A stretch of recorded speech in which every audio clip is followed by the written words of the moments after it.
Randall Brent Randy Woodfield, born December 26, 1950, is an American serial killer, rapist, kidnapper, and robber who was dubbed the I-5 Killer or the I-5 Bandit by the media due to the crimes he committed along the Interstate 5 corridor running through Washington, Oregon, and California.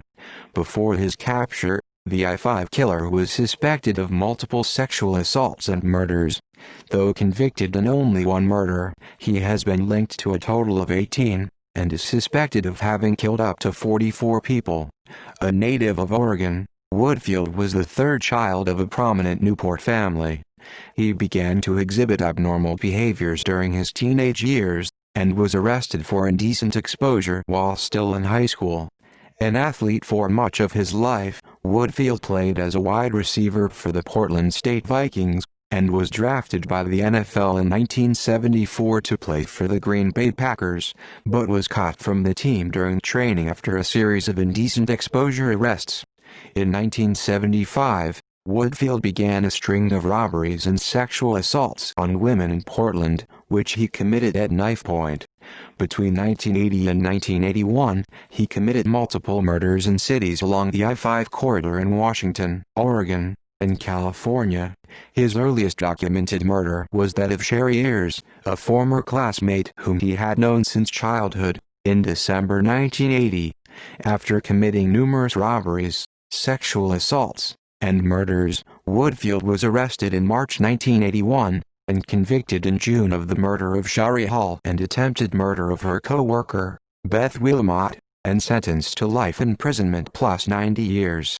In a subsequent trial, he was convicted of sodomy and improper use of a weapon in a sexual assault case, receiving 35 additional years to his sentence.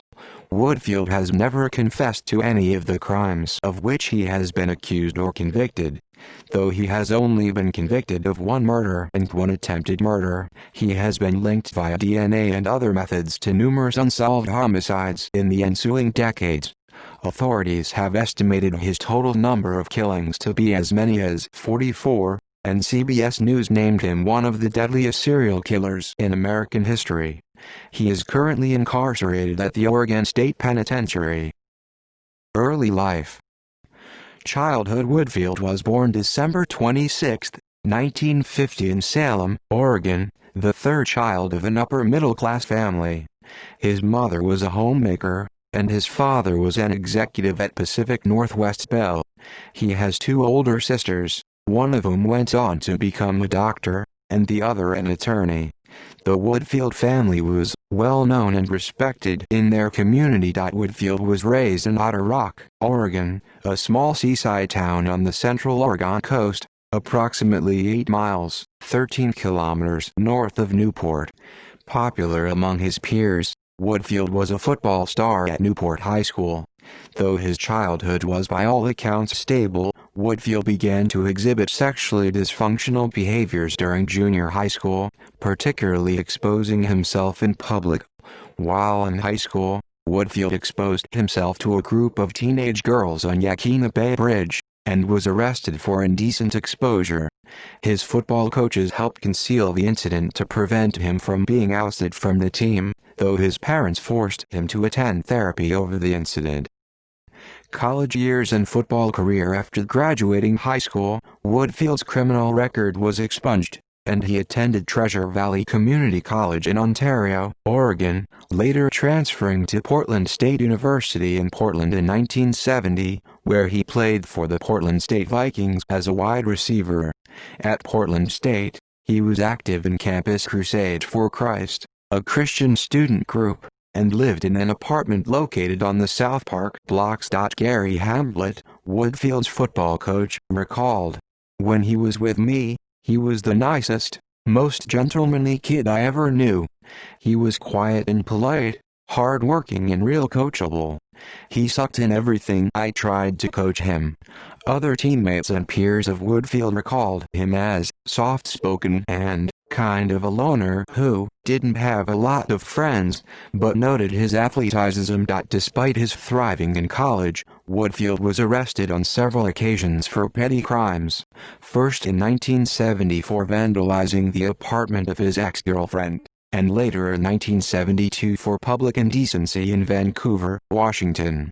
In 1973, he was arrested again for public indecency in Multnomah County. Woodfield chose to drop out of college 3 semesters shy of graduating with his B.S. in physical education, and was selected as a wide receiver in the 1974 NFL Draft by the Green Bay Packers in the 17th round, 428th pick.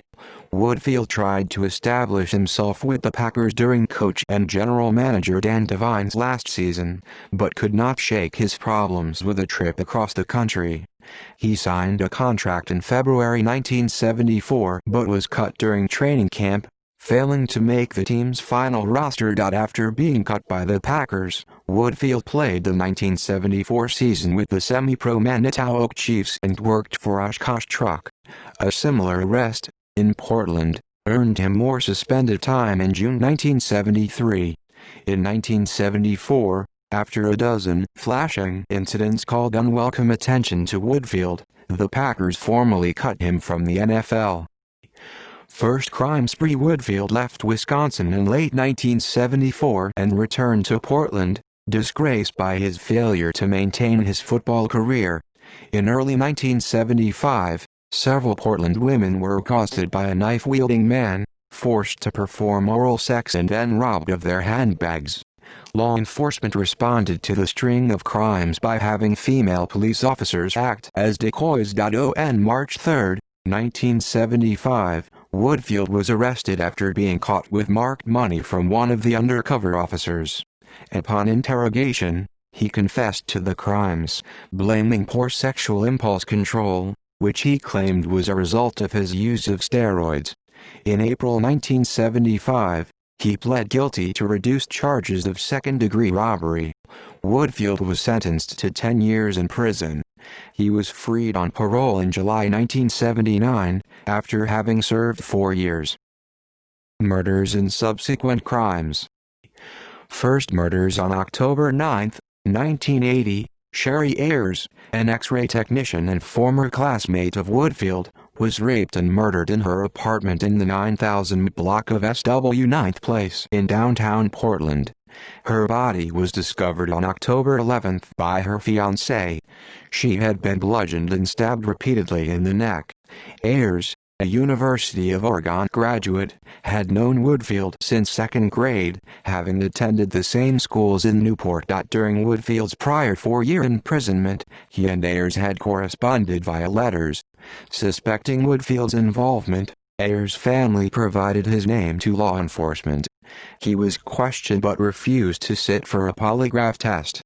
Homicide detectives found his answers generally evasive and deceptive, but, because his blood type did not match semen found in the victim's body, no charges were filed. 1 month later, on the morning of November 27, Thanksgiving Day, Woodfield arrived at the North Portland home of Darcy Renee Fix, 22, planning to assault her. Woodfield had known Fix during college as an ex-girlfriend of one of his close friends. Douglas Keith Altig, 24, was at Fix's home when Woodfield arrived.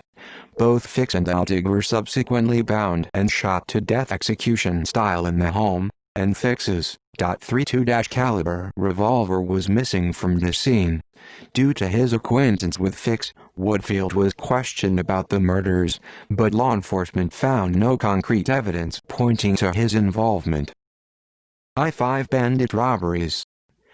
After committing the murders of Fix and Altig, Woodfield began a series of robberies throughout the Northwest. On December 9, 1980, Woodfield, wearing a fake beard, held up a Vancouver, Washington gas station at gunpoint.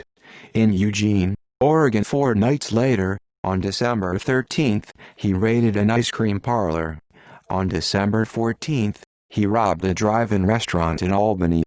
During one of the robberies, Woodfield wore what appeared to be a band-aid or athletic tape across the bridge of his nose, similar to nasal strips worn by football players. On December 21st, Woodfield, again wearing a false beard, accosted a waitress in Seattle, trapping her in a restaurant bathroom and forcing her at gunpoint to give him a hand job. By January 1981, law enforcement had dubbed the robber the I-5 bandit, given his apparent preference for committing crimes along the Interstate 5 corridor. On January 8, he held up the same Vancouver gas station he had robbed in December, this time forcing a female attendant to expose her breasts after he emptied the cash register. 3 days later, on January 11, he robbed a market in Eugene. The next day, January 12, he shot and wounded a female grocery clerk at a store in Sutherland, Oregon. On January 14, a man matching the description of the I-5 bandit and wearing a false beard invaded a home occupied by two sisters, aged 8 and 10. He forced the girls to undress and sexually assaulted them. 4 days later, in Salem, a man matching the same description entered an office building and sexually abused two women, Shari Hall and Beth Wilmot, after which he killed Hall and wounded Wilmot, leaving her for dead. On January 26 and 29, he traveled to Southern Oregon and committed robberies in Eugene, Medford and Grants Pass. In the latter location, two females, a clerk and customer, were assaulted by the robber. Later murders. On February 3, 1981, the bodies of Donna Eckerd, 37, and her 14-year-old daughter were found together in a bed in their home at Mountain Gate, California, north of Redding. Each had been shot several times in the head. Forensic tests showed that the girl had also been sodomized. The same day in Redding, a female store clerk was kidnapped, raped and sodomized in a holdup. An identical crime was reported in Eureka on February 4, with the same man robbing an Ashland, Oregon motel that night. 5 days later in Corvallis, a man matching the I-5 bandit's description held up a fabric store, molesting the clerk and her customer before he left. On February 12, 1981, robberies committed by a man matching the I-5 bandit's description occurred in Vancouver, Olympia, and Bellevue, Washington. The Olympia and Bellevue incidents included 3 sexual assaults. Upon an impending visit to Portland, Woodfield planned a Valentine's Day party at the city's downtown Marriott Hotel, inviting friends and acquaintances from college. After no guests came, Woodfield drove to the Beaverton home of 18-year-old Julie Wrights, whom Woodfield had met while working as a bouncer at the Faucet, a bar in Portland. He arrived at her home around 2 a.m. on February 15. Around 4 a.m., he raped and then shot Wrights in the head, killing her. Police investigating the scene determined that Wrights had had a glass of wine with her attacker, and had also begun to prepare coffee. A package of instant coffee was discovered on the kitchen counter, and water in a kettle had been left to completely boil down. Arrest and trials. By February 28, the investigation was now focused on Woodfield, but by then the I-5 bandit had struck 3 more times, in Eugene on February 18 and 21, and with another sexual assault in Corvallis on February 25. Detectives in Marion County assembled a call log showing Woodfield had placed calls via calling cards at payphones near the murder sites around the times they were committed. On March 5, 1981, Woodfield was brought into the Salem Police Department for an interrogation after Lisa Garcia positively identified him in a photo lineup. His apartment in Springfield, Oregon was subsequently searched 2 days later by warrant. Inside, law enforcement discovered a spent .32 shell casing inside a racquetball bag, as well as a roll of tape that matched the tape found on the victims. On March 7, Woodfield was taken into custody after being positively identified by several Oregon robbery victims. On March 16, indictments for murder, rape, sodomy, attempted kidnapping, armed robbery, and illegal possession of firearms were initiated from various jurisdictions in Washington and Oregon. In the summer of 1981, Woodfield was tried in Salem for the murder of Hall, as well as charges of sodomy and attempted murder of Wilmot. Wilmot testified against him in the trial, and was key in the prosecution's conviction. Chris Van Dyke, son of actor Dick Van Dyke, was the Marion County, Oregon District Attorney at the time and prosecuted the case. Van Dyke would later characterize Woodfield as the coldest, most detached defendant I've ever seen.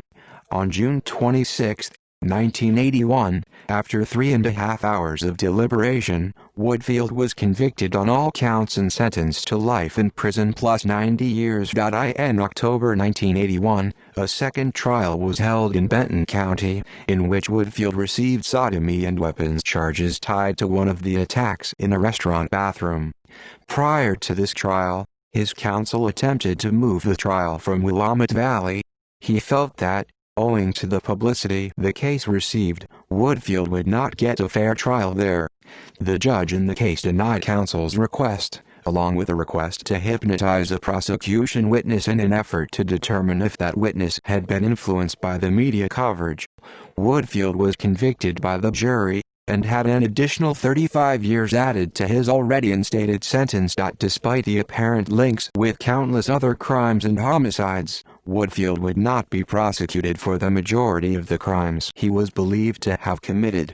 Unable to afford multiple trials, the state of Oregon was satisfied with Woodfield's existing life sentence. Post-conviction, Woodfield is serving his sentences at the Oregon State Penitentiary in Salem. In October 1983, he was injured by a fellow inmate during a prison disturbance. In April 1987, Woodfield filed a $12 million libel suit against author Randall, the true crime author who had written The I-5 Killer. The account of Woodfield's life and crime spree became a best-selling book in 1984. The federal court in Oregon dismissed the lawsuit in January 1988, citing that the statute of limitations on such a lawsuit had expired. By 1990, after the discovery of more victims, Woodfield was suspected in as many as 44 homicides. In 2001 and 2006, DNA testing linked Woodfield to 2 additional murders in Oregon that occurred from 1980 and 1981. During his time in the penitentiary, Woodfield has married 3 times and divorced twice. Some letters he wrote from prison were eventually sold online as a collection titled The Serial Killer Letters and published by the Charles Press. In one of these letters, he wrote to journalist Jennifer Furio, "You only care to know why murderers strike out in anger or rage? How should I know?" What a question, Jenny. Care to write more personally? Share a photo? Talk once by phone? Your choice. Ciao. Randall Woodfield. Modus operandi and victim profile. The majority of Woodfield's victims were petite white women in their 20s, many of middle-class backgrounds. A great many of his victims, particularly in instances of robbery and sexual assault, were young employees of restaurants and convenience stores located along Interstate 5, which Woodfield traversed in his 1974 Champagne Edition gold Volkswagen Beetle. In some instances, Woodfield's attacks were undertaken entirely at random, while in others, the murders were incited by rejected sexual advances. His level of acquaintance with his victims varied. Some he knew personally, while others were complete strangers. During his robberies, assaults, and killings, Woodfield typically concealed his identity by wearing a hoodie, a fake beard, and most curiously, a strip of athletic tape across his nose. Police believe Woodfield may have done so to obscure his features and prevent victims from identifying him in a police lineup. Woodfield's victims were typically killed via gunshot, and his crimes were sexually motivated. Jim Lawrence, a detective for Portland's cold case unit, noted Woodfield's lack of remorse or responsibility in his crimes, saying, "If you're talking about somebody moving towards some form of rehabilitation, they had to at some point acknowledge they are responsible for their own behaviors. That is not Randy Woodfield." Lawrence also noted Woodfield's egotism during his early interrogations. When he was interviewed, he'd tell detectives that he'd never rape a girl. He said he didn't have to. They wanted him. Ann Rule, who documented Woodfield's crimes in her book The I-5 Killer, suggested that rejection and feelings of inadequacy were factors that drove him to violence, particularly against women. She also characterized Woodfield as a smooth ladies' man whose good looks and disposition aided his ability to trap victims. Unlike many serial killers, whose killing patterns are characterized by intervals or cooling-off periods, Woodfield's murders and other crimes escalated rapidly, increasing in successive frequency. Victims: Woodfield never confessed to any of the murders of which he has been accused or linked to.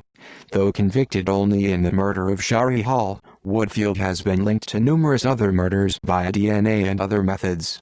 Criminologists and detectives have provided estimated total numbers of killings ranging from 25 to as many as 44 unsolved homicides.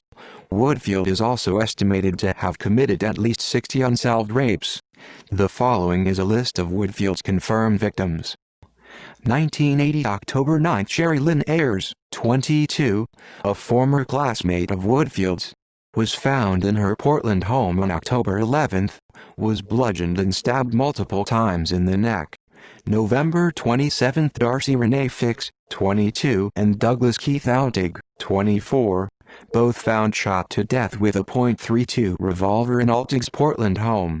December 21 Unnamed woman, 25, assaulted at gunpoint in a Seattle restroom, forced to masturbate. Woodfield, survived.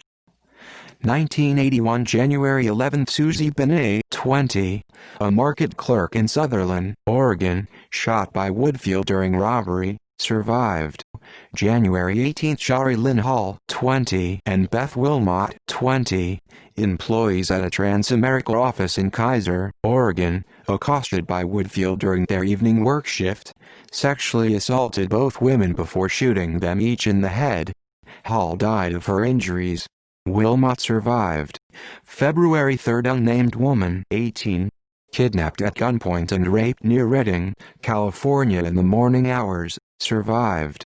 February 3 Donnelly Eckerd, 37, and daughter Janelle Charlotte Jarvis, 14, both found sexually assaulted and shot to death in their Shasta County home. Jarvis was determined to have been sodomized after death. February 4 Unnamed woman, kidnapped and raped in Eureka, California, survived. February 15 Julianne Wrights, 18, raped and shot to death in her Beaverton, Oregon home around 4 a.m., was an acquaintance of Woodfield's through his job as a bouncer. Other possible victims: retracing Woodfield's movements along Interstate 5, law enforcement have identified at least 25 other potential murders, while other estimations suggest up to 44. Notable is Martha Morrison, 17, who disappeared in Eugene, Oregon in September 1974, and was found murdered the following month near Vancouver, Washington. Her remains were unidentified until 2015. Both Woodfield and Ted Bundy have been considered suspects in her murder. During the spring of 1980, Marcia Weader, 19, and Kathy Allen, 18, vanished while hitchhiking from the Spokane, Washington area to their hometown of Fairbanks, Alaska. Their bodies were found in May 1981. Suspected serial killer Martin Lee Sanders was later connected to their murders, but as of 2018 the case remains unsolved. In popular culture in 2011, Woodfield was the subject of a Lifetime television film hunt for The I-5 Killer. The film was based on the book The I-5 Killer by Anne Rule. In the film, Woodfield is portrayed by Canadian actor Tig Runyon. See also List of serial killers in the United States. References. Works cited: Latchman, Frank M. 2001. Transforming Aggression, Psychotherapy with a Difficult-to-Treat Patient. Jason Aronson, Incorporated. ISBN 978-1-461-63219-1.cs1 maint. Refharv, Link, Lemovsky, Jesse, Rossetti, Matthew, DeMarco, Charlie, 2007. The Worst of Sports, Chumps, Cheats, and Jokers from the Games We Love. Random House. ISBN 978-0-345-50227-8. CS1 Ref Harv Link Rule Ann 1984. The I-5 Killer. New York: Penguin Group. ISBN 0-451-16559-4. CS1 maint. Ref Harv Link Rule Ann 2004. Kiss Me, Kill Me, Ann Rule's Crime Files. New York: Simon & Schuster. ISBN 978-1-416-50003-2. CS1 maint. Ref Harv Link. External links: excerpts of letters by Woodfield published in The Serial Killer Letters, 1998.